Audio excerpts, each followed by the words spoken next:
أعوذ بالله من الشيطان الرجيم.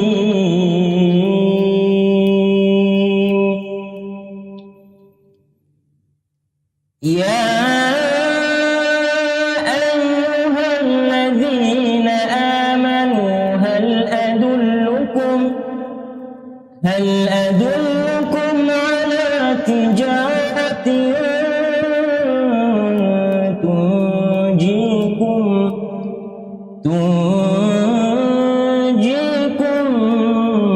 من عذاب أليم. تؤمنون بالله ورسوله وتجاهدون في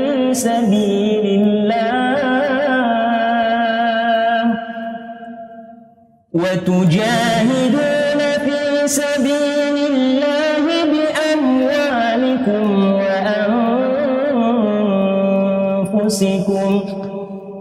ذلكم خير لكم إن كنتم تعلمون.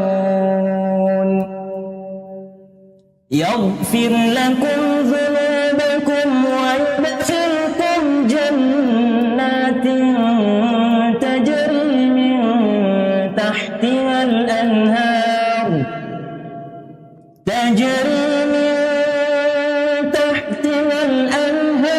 ومساكن طيبة في جنات عدن، ذلك الفوز العظيم.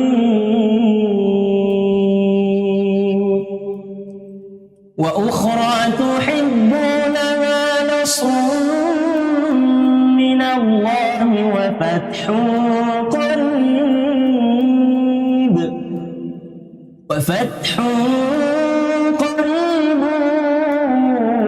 وبشر المؤمنين.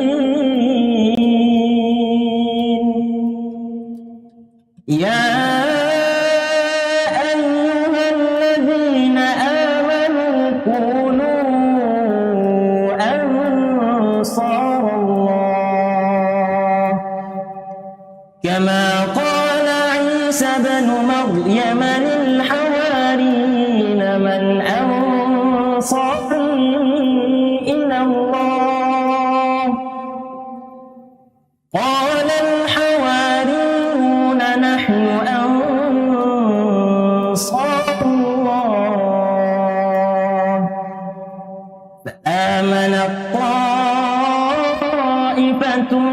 من بني إسرائيل وكفرت طائفة فأيدنا الذين آمنوا على عدوهم فأصبحوا ظاهرين.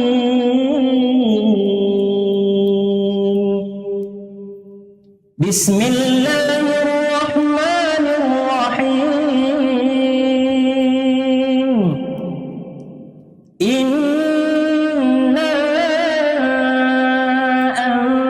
أنزلناه في ليلة القدر وما أدراك ما ليلة القدر. ليلة القدر خير من 1000 شهر. تنزل الملائكة والروح فيها بإذن ربهم من كل أمر.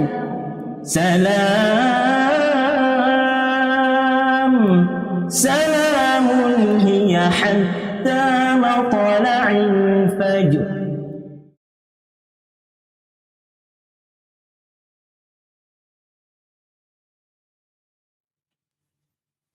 أعوذ بالله من الشيطان الرجيم.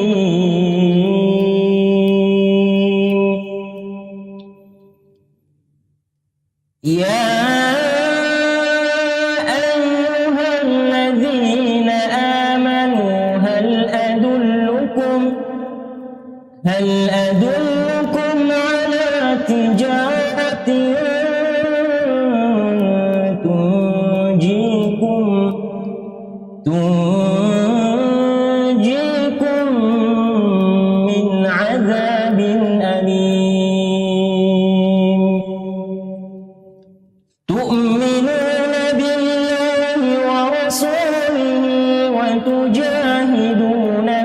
سبيل الله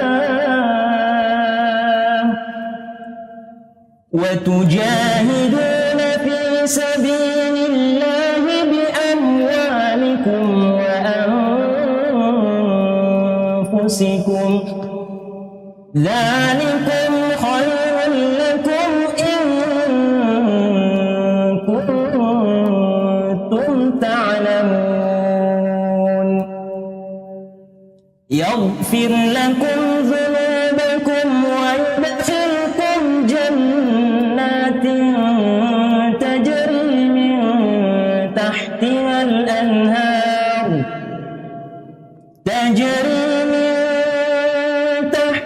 الأنهار ومساكن طيبة في جنات عدن ذلك الفوز العظيم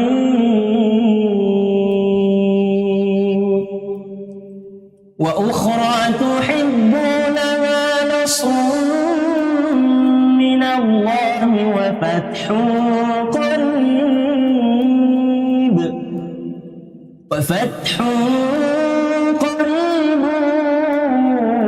وبشر المؤمنين يا أيها الذين آمنوا كونوا أنصار الله كما قال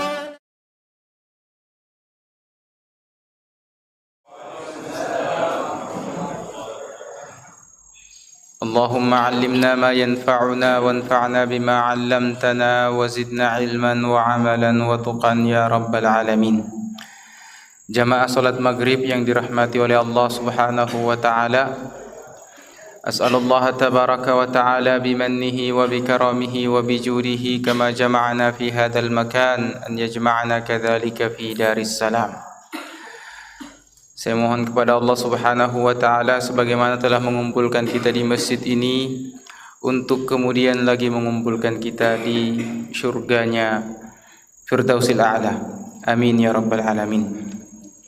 Insyaallah pada pertemuan kali ini kita akan membahas tentang satu hadis Nabi sallallahu alaihi wasallam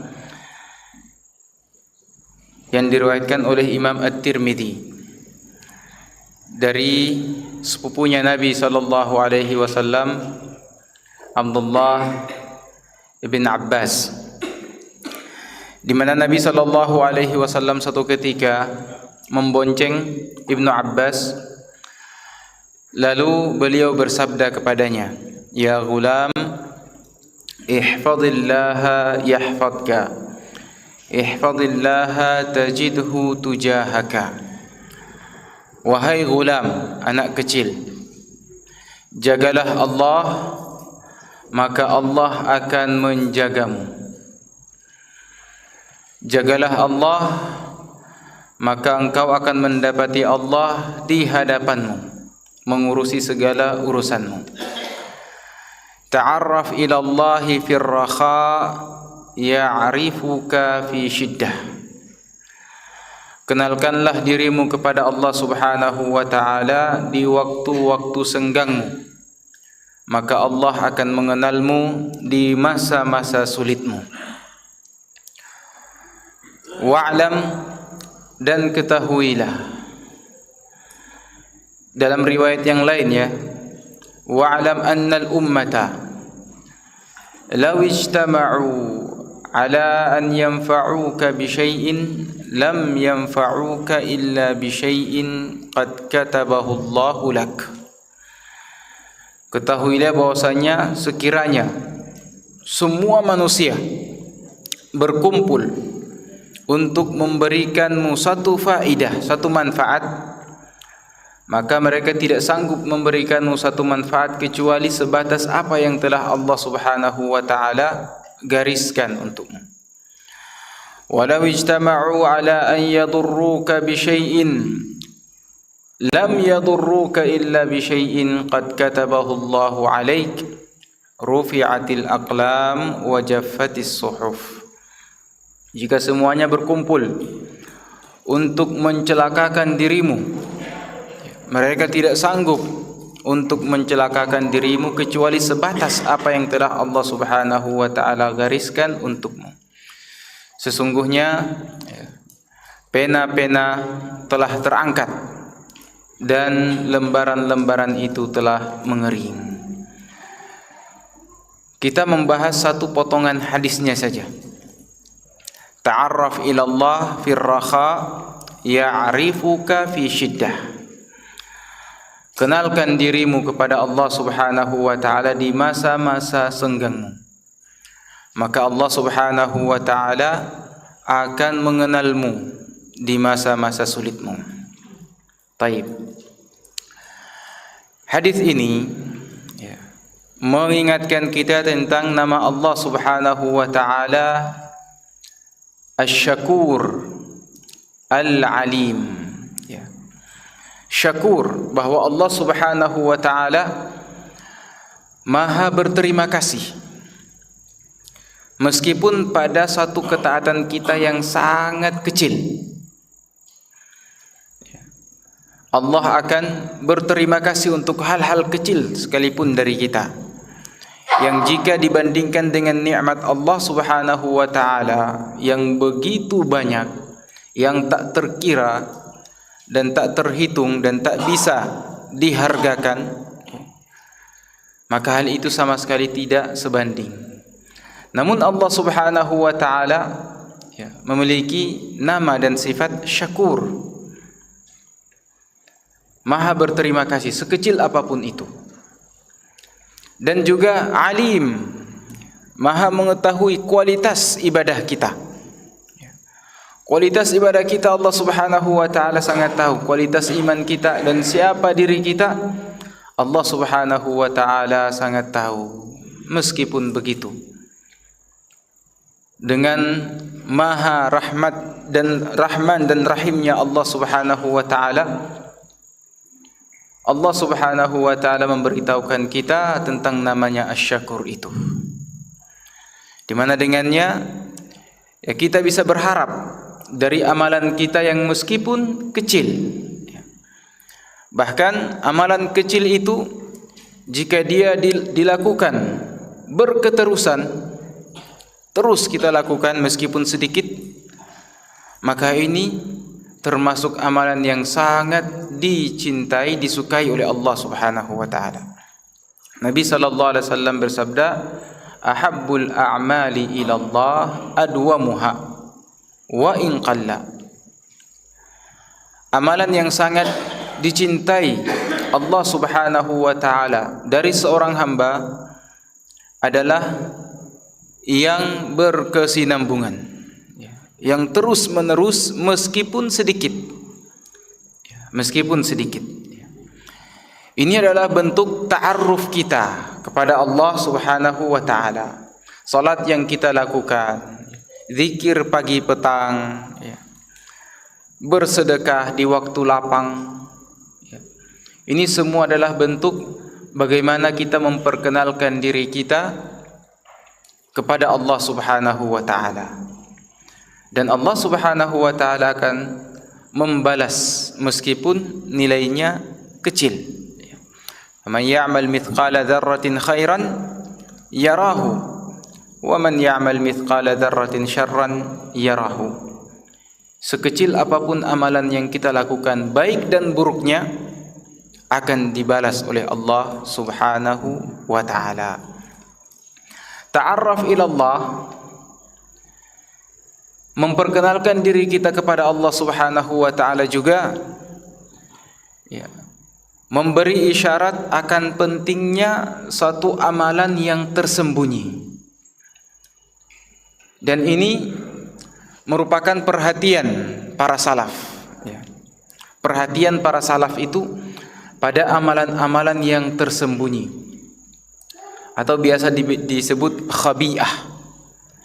Khabi'ah itu amalan yang tidak ada seorang pun tahu kecuali Allah dan pelakunya. Khabi'ah. Dan setiap kita harus mempunyai khabi'ah, amalan yang dia andalkan, hanya itulah amalan yang paling ikhlas, yang paling tersembunyi, yang tidak diketahui oleh seorang pun meskipun yang paling dekat darinya, istrinya sekalipun misalkan. Itu perlu ya, khabi'ah ya.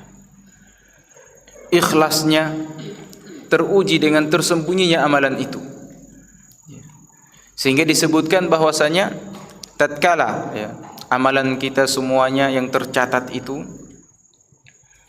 telah habis ya.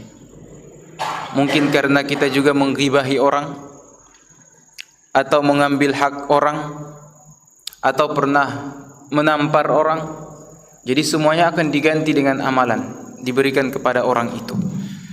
Sampai ketika habis semua amalan itu, tidak tersisa lagi, para malaikat mengatakan amalannya sudah selesai, sudah habis, tidak ada lagi yang tersisa. Ternyata Allah bilang ada amalannya di sisi saya yang tidak kalian ketahui, khabi'ah, tersembunyi. Ya, amalan-amalan khabi'ah ini dia akbarul munjiyat. Dia adalah amalan-amalan yang sangat menyelamatkan kita. Sangat menyelamatkan kita ya. Misalkan ada yang bertobat di malam hari, bangun di malam hari, keluarganya semua tertidur, tidak ada yang tahu. Dia bertobat hanya untuk menangis saja, tidak sholat 2 rakaat juga, hanya menangis saja. Bangun dari tempat tidurnya, duduk, kemudian merenung, dia dahulu telah melakukan ini dan itu, dosa-dosa besar atau dosa-dosa kecil. Kemudian menangis, Masya Allah, ada air matanya yang keluar.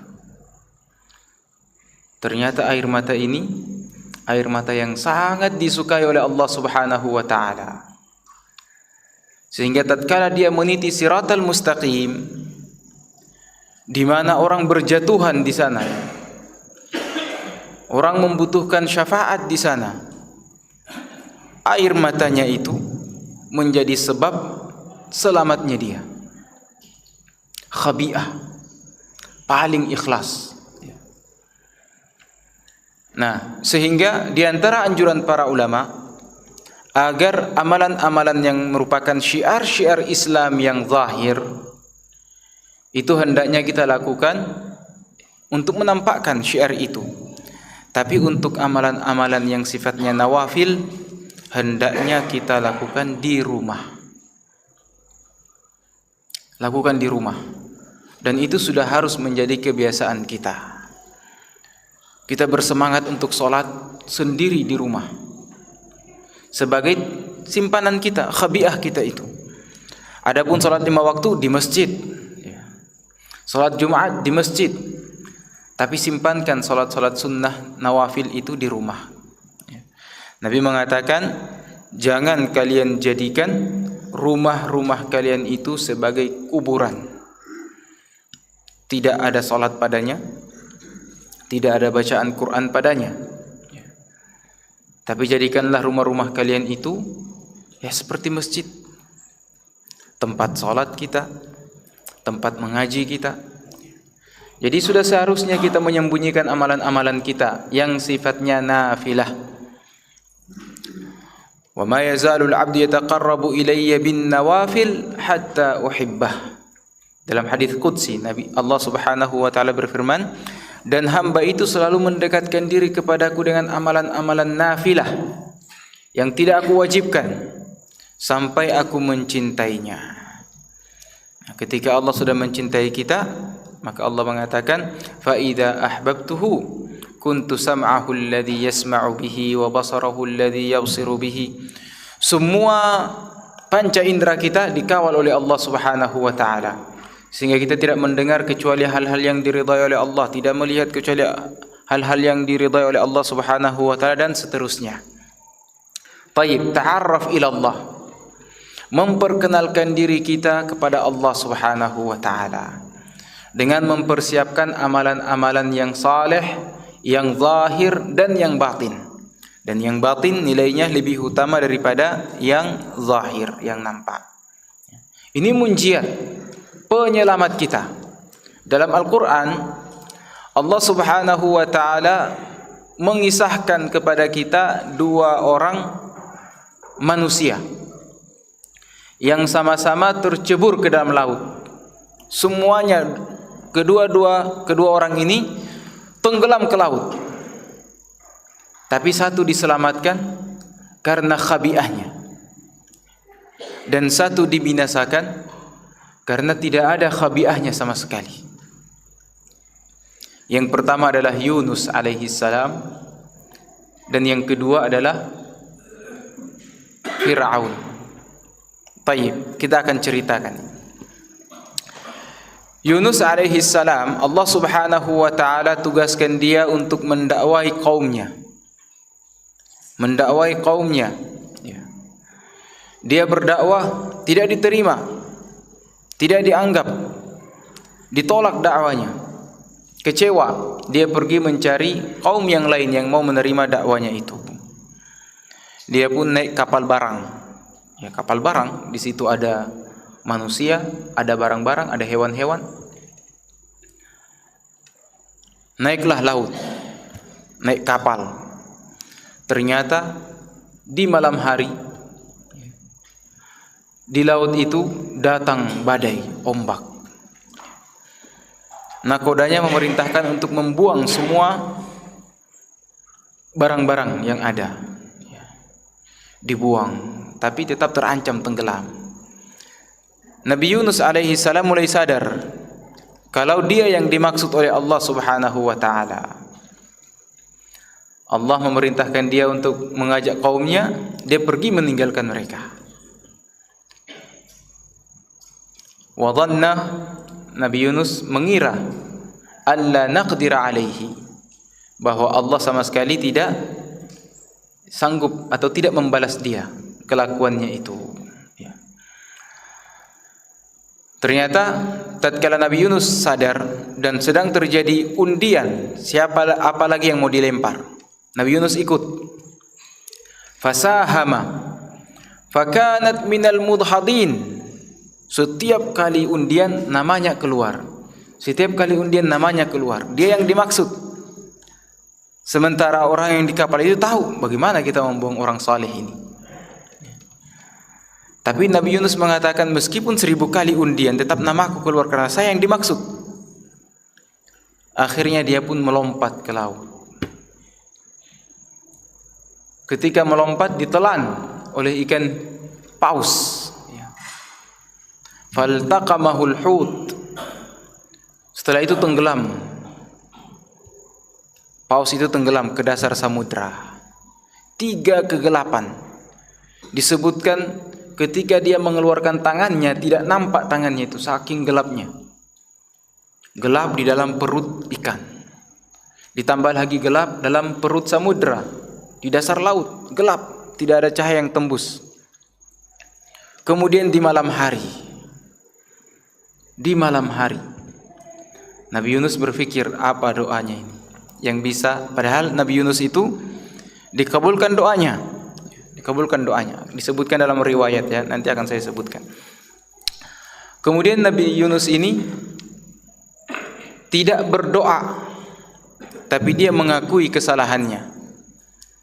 Dia mengatakan la ilaha illa anta subhanak inni kuntu minadh zalimin.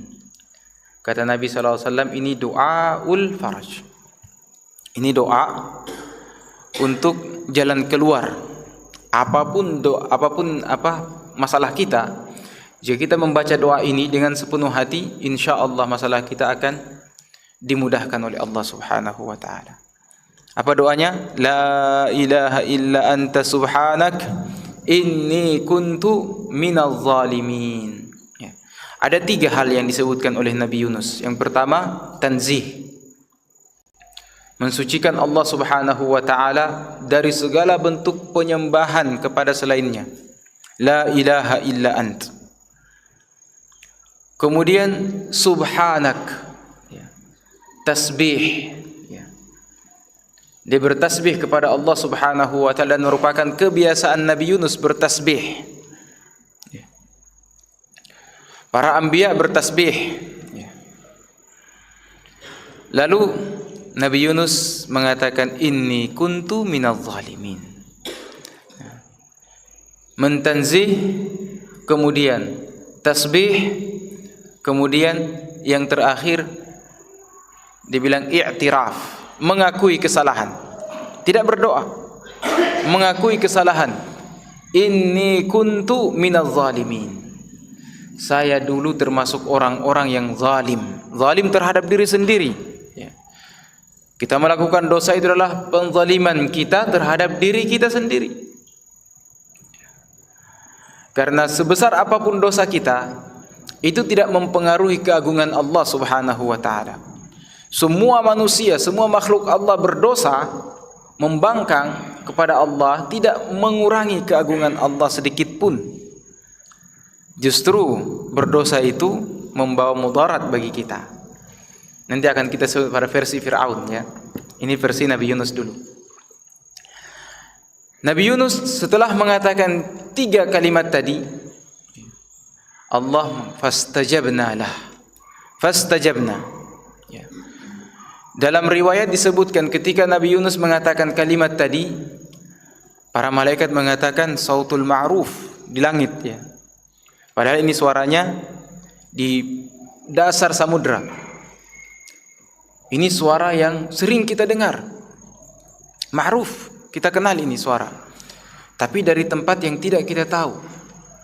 Lalu Allah berfirman, kalian tahu ini suara? Iya, ini suara Ma'ruf ini. Yunus ibn Matta. Allah mengatakan, iya itu hamba saya, Yunus ibn Matta. Dia sekarang di samudra ini dalam perut ikan ini. Lalu malaikat mengatakan, ya Allah, itu Yunus, bukankah dia pemilik doa yang mustajab? Kalau begitu ya Allah, mudahkanlah urusannya dia dan selamatkanlah dia. Maka firman Allah, fastajabna lahu. Nah, itu kalimat fastajabna pakai huruf fa. Huruf fa itu artinya setelah berdoa langsung dikabulkan. Tidak menunggu lama, langsung dikabulkan. Lalu kemudian Nabi Yunus dilemparkan. Sudah sampai di tepi pantai, Allah Subhanahu wa taala menumbuhkan di sekitarnya syajaratun min yaqtin, ya, disebutkan labu, ya, menutup dia dari terik matahari. Kemudian dikembalikan ke kaumnya dan semuanya beriman menyambut kedatangan dia. Allah syakur. Syakur. Alasannya kenapa Nabi Yunus diselamatkan? Allah mengatakan, walaula in kana minal musabbihin la labitha fi batnihi ila yaumi yub'atsun. Kalau sekiranya dia tidak termasuk orang yang selalu bertasbih, maka dia akan tetap di dalam perut itu sampai hari kiamat. Bertasbih, zikir. Terkadang kita zikir itu, masya Allah, ya, amalan yang paling ikhlas. Duduk-duduk diam-diam ternyata sedang berzikir. Siapa yang tahu? Malaikat tidak mencatat karena tidak terucap oleh lisan kita. Nanti terucap baru dicatat. Ma yalfidhu min qaulin illa ladaihi raqibun atid. Kalau tidak terucap, tidak tercatat, tapi tersimpan di sisi Allah Subhanahu wa taala. Walaula in kana minal musabbihin la labitha fi batnihi ila yaumi yub'atsun. Nah, ini Nabi Yunus alaihi salam selalu memperkenalkan dirinya di masa-masa lapang. Ketika masuk masa sulit, begitu berdoa langsung diijabah. Langsung diijabah oleh Allah Subhanahu wa taala. Manakala kita tidak mengenal Allah Subhanahu wa taala kecuali pada musim-musimnya saja, pada saat-saat kita berada dalam kesulitan saja, maka lihat ini kisah yang kedua yang sama-sama tenggelam juga, Fir'aun. Fir'aun ini masya Allah, ya, tidak ada satupun makhluk Allah yang berani mengatakan ana rabbukumul a'la kecuali Fir'aun. Sejahat-jahatnya iblis itu masih meminta izzah dari Allah Subhanahu wa taala, fa bi izzatika. Tidak berani mengatakan ana rabbukumul a'la. Fir'aun, melihat beragam mukjizatnya Nabi Musa alaihissalam. Tanda-tanda kebesaran Allah melalui tangannya Nabi Musa itu sangat banyak sekali, dan semuanya disaksikan oleh Fir'aun. Tapi hal itu tidak menjadikan dia termasuk orang-orang yang beriman. Sampai tatkala dia mengusir Musa alaihissalam dan mengejarnya, lalu melihat tanda yang terakhir, laut terbelah. Dia berpikir, bisa selamat, bisa kejar Musa sampai ke sana.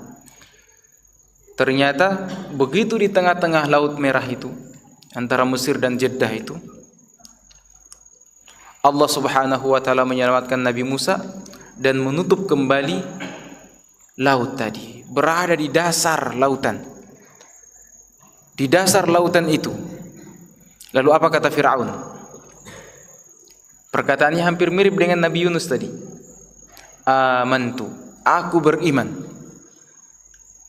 Annahu la ilaha illa alladhi amanat bihi banu Israel. Bahwa tidak ada sesembahan yang berhak disembah kecuali sembahan yang disembah oleh Bani Israel. Aku beriman. Subhanallah. Tapi apakah dia tertolong? Tidak. Allah mengatakan, Al-an wa qad asaita qablu. Sekarang ini, sekarang saat ruh sudah berada di kerongkongan, baru bertaubat, beriman, tidak bermanfaat. Dalam riwayat, Jibril alaihissalam berkata kepada Nabi kita sallallahu alaihi wasallam, tatkala itu Jibril memasukkan pasir ke dalam mulutnya agar tidak mengucapkan la ilaha illallah. Tapi terucap amantu billadzi amanat bihi banu Israel. Tak bermanfaat. Kenapa? Karena dia tidak memperkenalkan dirinya kepada Allah Subhanahu wa taala di masa-masa senggang. Orang musyrikin juga begitu. Allah menyebutkan fa idza raqibu fil fulk da'allaha mukhlishina lahuddin. Mereka hanya mengenal Allah di waktu-waktu sulit. Ketika naik kapal, kemudian ada badai, semuanya mengikhlaskan doanya, persembahannya atau ibadahnya kepada Allah Subhanahu wa taala dengan seikhlas-ikhlasnya. Falamma najjahum ilal bar idza hum musyrikun. Kalau mereka selamat, diselamatkan, kembali syirik lagi. Sama seperti kebanyakan kaum muslimin. Kalau ada masalah, buru-buru datang ke masjid. Setelah masalah selesai, tidak lagi ke masjid. Kakak saya pernah cerita, dan ini kisah nyata terjadi di Ambon ya. Di masa musim-musimnya tokek, ada seorang, dia terlilit hutang 30 juta dan selalu ditagih oleh bank. Akhirnya semalam itu dia berpikir, mau kemana lagi saya lari kalau datang penagih dari bank. Larilah dia ke masjid. Dia masuk masjid itu jam 10 malam. Kemudian tidur di masjid, duduk di masjid. Salat subuh ikut, salat zuhur ikut, salat asar ikut, maghrib ikut, isya ikut. Hanya keluar beli air untuk makanannya. Kemudian sampai jam 10 malam pulang ke rumah, karena penagih hutang itu bilang besok kami akan datang. Jadi dia pikir sudah pada pulang. Dia juga pulang ke rumahnya. Sampai di rumah tanya istrinya, tidak ada yang datang. Alhamdulillah. Mulai dia bongkar-bongkar lemarinya. Siapa tahu ada uang yang dia simpan. Tiba-tiba terdengar suara tokek dari balik lemarinya itu. Dia buru-buru angkat lemarinya, tokeknya tidak bergerak. Tetap saja di tempatnya. Dengan mudah dia menangkap, alhamdulillah, dan dibeli 30 juta. Selesai hutangnya. Setelah itu tak nampak lagi di masjid. Ini Masya Allah. Ada kebalikannya. Di masa lapang, sering ke masjid. Begitu ada masalah tidak nampak lagi di masjid. Di rumah mengurung diri. Nah, ini salah juga. Seharusnya saat kita sering ke masjid, tatkala masa sulit, kita adukan hal ini kepada Allah. Ya Allah, jika keseringan saya ke masjid itu ada hal yang ikhlas di sana, yang bisa menyelamatkan saya dari masalah ini, ya Allah, saya minta dengan ibadah yang paling ikhlas itu. Nah, ini disebut tawasul. Tawasul dengan amal ibadah yang saleh. Nabi SAW menceritakan 3 pemuda melakukan perjalanan safar, ya, di tengah-tengah padang pasir, tiba-tiba hujan. Mereka berlindung di goa. 3-tiganya masuk, jatuh batu besar menutup pintu goa, tidak bisa keluar dalam kegelapan. Ketiga orang ini saling berkata, ya, kita bertawasul, kita meminta kepada Allah dengan arja amal, amalan yang paling kita yakini sangat ikhlas, paling berat dan sangat ikhlas. Maka masing-masing menyebutkan amalannya dan diijabah oleh Allah Subhanahu wa taala. Satu menyebutkan amalan khabiahnya, tersingkap sedikit batu, masuk cahaya. Satu lagi menyebutkan amalannya, tersingkap sedikit batu. Alhamdulillah sampai yang ketiga sudah bisa keluar, dan mereka semuanya keluar berkat khabiah tadi, amalan-amalan yang tersembunyi tadi. Nah, jadi kita juga perlu untuk memperkenalkan diri kita kepada Allah Subhanahu wa taala, karena kehidupan kita tidak berada pada satu ritme.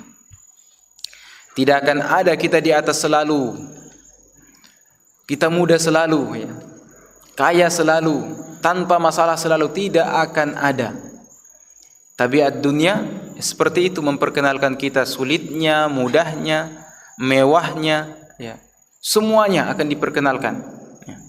Tapi seorang muslim menjadikan itu semua sebagai cara dia untuk semakin mendekatkan dirinya kepada Allah Subhanahu wa taala.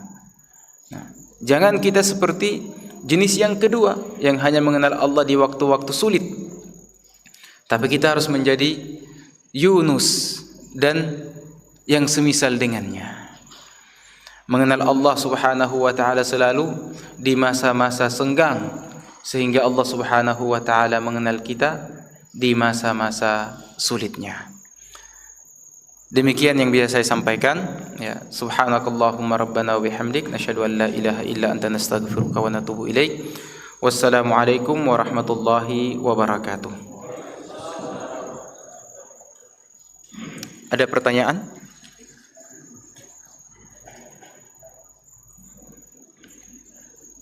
Tidak ada pertanyaan.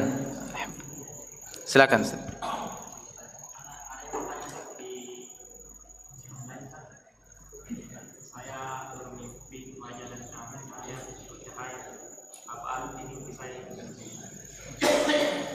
Masya Allah, ini mimpi, ya. Tentang mimpi itu Nabi SAW menyebutkan di akhir zaman memang banyak mimpi-mimpi yang benar-benar terjadi. Tapi para ulama kita menyebutkan bahwasanya jangan terlalu perhatian dengan mimpi. Jangan terlalu merasa kalau sisi gaib kita itu penentu sisi lahir kita. Tapi yang perlu kita perhatikan adalah sisi lahir kita yang zahir ini. Kita perhatikan ketaatan kita kepada Allah Subhanahu wa taala dan seterusnya, maka mimpi itu akan menjadi kabar gembira. Mimpi itu akan menjadi kabar gembira. Dalam kitab yang ditulis oleh yang disandarkan, ya, bukan ditulis tapi disandarkan kepada Ibn Sirin, ya, Ta'birur Ru'ya, itu disebutkan itu, apakah di waktu-waktu yang mustajab atau waktu-waktu yang dilarang kita untuk tidur padanya. Tempat di mana kita tidur, dan juga isyarat-isyarat yang disebutkan dalam mimpi, ya, misalkan ada angka-angka di situ, nama-nama, ya, itu semuanya isyarat. Nuansa kita, nuansa hati kita tatkala ataukah sedih atau penasaran. Nah, Mimpi kata Nabi SAW itu ada 3. Ada mimpi yang datang dari Allah Subhanahu wa taala, bilang busyra minallah. Ini busyra, kabar. Adapun yang kedua, ini lanjutan dari imajinasi kita, tidak memberi efek sama sekali. Dan yang ketiga itu mimpi dari syaitan. Jika kita terbangun dalam keadaan sedih, takut, cemas, ini dari syaitan. Yang perlu kita lakukan adalah kalau sempurna bangun, salat 2 rakaat, minta perlindungan kepada Allah Subhanahu wa taala. Dan tidak membicarakannya kepada siapapun. Yang pertama, yang kedua, ya, bangun, kemudian beristighfar, lalu rubah posisi. Bukan beristighfar, bangun kemudian berta'awudz, ya. A'udzubillahi minasyaitonirrajim, meludah kecil-kecil ke sebelah kiri, kemudian rubah posisi tidur kita. Mungkin kita sedang diganggu oleh syaitan, dan tidak juga menceritakannya kepada orang lain. Karena kalau kita menceritakan mimpi kita kepada orang lain, maka benar dan tidaknya mimpi itu bergantung kepada orang yang menakwilkannya. Dan jika ada misalkan 3 orang yang menakwilkan, yang pertama jatuh takwilan itu ke dia. Kalau kita menceritakan mimpi yang bagus kepada orang yang ada hasadnya dalam hatinya, kemudian dia mentakwilkan dengan takwilan yang membuat kita merasa sedih, maka itulah yang terjadi. Jadi kalau mimpi-mimpi yang bagus, alhamdulillah, ya. Kita bersyukur kepada Allah Subhanahu wa taala dan berharap itu benar-benar terjadi, dan simpan, ya. Karena di antara hal yang dikatakan oleh Nabi kita sallallahu alaihi wasallam, ya, ista'inu billahi ala hawaijikum bil kitman. Meminta pertolongan, ya, dari Allah Subhanahu wa taala atas hajat-hajat kita itu, urusan-urusan kita, dengan cara kitman, menyembunyikannya. Jadi nampak kita ya gembira-gembira saja padahal sedang sedih. Nampak kita orangnya senang-senang saja padahal dililit hutang misalkan. Tapi kita tidak ceritakan kepada orang. Itu mempercepat, ya, pertolongan Allah Subhanahu wa taala kepada kita. Berbeda kalau kita ceritakan.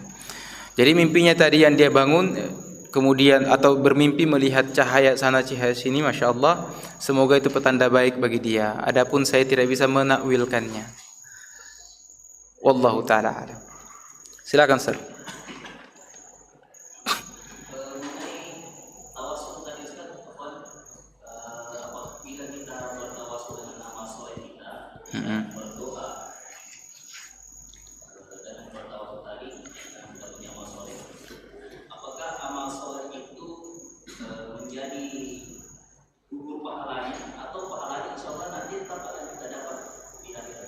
Masya Allah. Kalau kita tawasul dengan amalan saleh, ya tentu ada simpanan pahalanya di sisi Allah Subhanahu wa taala. Ini kita bermuamalah dengan Allah Subhanahu wa taala, bukan dengan Rabb yang pelit, ya.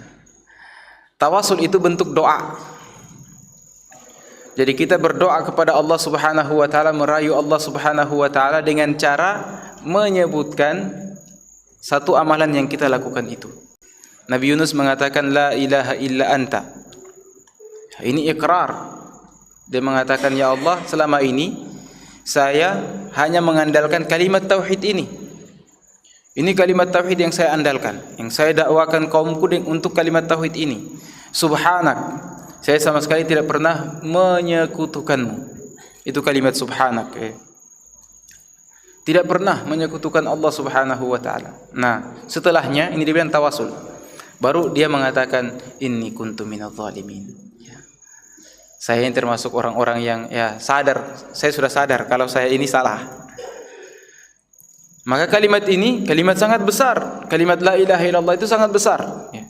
Dan tidak akan berkurang sama sekali, ya, pahalanya di sisi Allah Subhanahu wa taala. Karena Allah akramul akramin. Allah zat yang maha pemurah. Dan kalimat syakur itu atau nama syakur ketika Allah Subhanahu wa taala memberi kepada kita atau mengijabah doa kita, Allah menambah lebih dari apa yang kita inginkan. Di surga misalkan ada dibilang yaumul mazid. Yaumul mazid. Ketika Allah berfirman kepada penghuni surga, "Maukah kalian aku tambahkan nikmatku?" Kata mereka, "Ya Allah, Engkau telah memasukkan kita ke surga dan telah menjadikan wajah-wajah kita itu bercahaya. Tambahan apa lagi? Kita sudah ridha." Lalu Allah menyingkap sitar, cahaya yang selama ini menghalangi antara hambanya dengan Allah Subhanahu wa taala. Kemudian mereka semua pun penghuni surga melihat wajah Allah Subhanahu wa taala. Semoga kita termasuk, amin ya rabbal alamin. Yang kata Nabi SAW, "Fama uti." Orang ahli surga itu tidak diberi kenikmatan melebihi melihat wajah Allah Subhanahu wa taala. Nah, Allah ketika memberi melebihi apa yang kita inginkan. Dan ketaatan kita, semua ketaatan kita kalau dibandingkan dengan nikmat sebelah mata saja, itu tidak tergantikan, tidak setara. Tapi begitulah Allah Subhanahu wa taala. Syakur, memberi ganti atau memberi pahala melebihi apa yang kita lakukan. Sehingga amalan kita yang tersimpan di sisi Allah Subhanahu wa taala, jika kita pakai untuk tawasul, tidak mengurangi pahalanya sama sekali. Wallahu taala alam. Sudah adzan. Kita cukupkan Ustaz ya. Terakhir. Ya.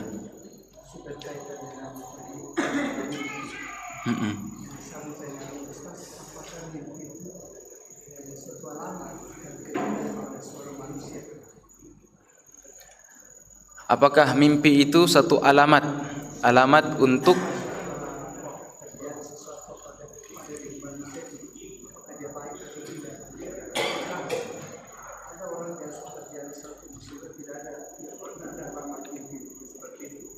ya.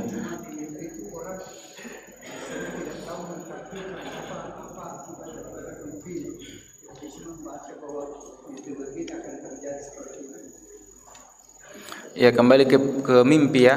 Mimpi itu ada dibilang kabar gembira dari Allah Subhanahu wa taala, ada yang dibilang bunga tidur saja, dan ada tahzin minasyaitan, rasa takut, rasa sedih, rasa gundah yang ditanamkan syaitan ke dalam hati kita saat kita tidur.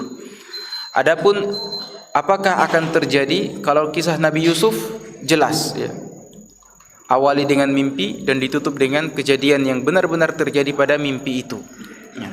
Hanya saja mimpi ini terkadang Allah Subhanahu wa taala memberikan kita mimpi yang benar, tapi oleh syaitan dicampur adukkan sehingga mimpi itu dia terputus-putus, berpindah-pindah, hingga kita tidak bisa memastikan mana mimpi kita yang benar itu. Ini pekerjaan syaitan. Kecuali orang yang tidur dengan mensucikan dirinya, melepaskan dirinya dari segala tuntutan dunia dan keterkaitan dia dengan hamba Allah yang lainnya, kemudian meminta seperti yang dilakukan oleh ibunda kita Aisyah radhiyallahu anha. Sebelum tidur beliau selalu meminta kepada Allah Subhanahu wa taala untuk diberikan mimpi-mimpi yang indah, mimpi-mimpi yang menggembirakan. Yang seperti itu saya bilang, jangan kita terikat dengan mimpi. Ini mimpinya buruk, akhirnya kita merasa sedih selalu. Tidak. Hempaskan itu, enyahkan itu dari diri kita dan tawakal kepada Allah Subhanahu wa taala. Apa yang terjadi pada kehidupan kita itulah yang telah digariskan oleh Allah Subhanahu wa taala dan tidak ada perubahan padanya. Demikian saya cukupkan. Subhanakallahumma rabbana bihamdik nasyhadu an la ilaha illa anta nastaghfiruka wa natubu ilaik. Wassalamualaikum warahmatullahi wabarakatuh.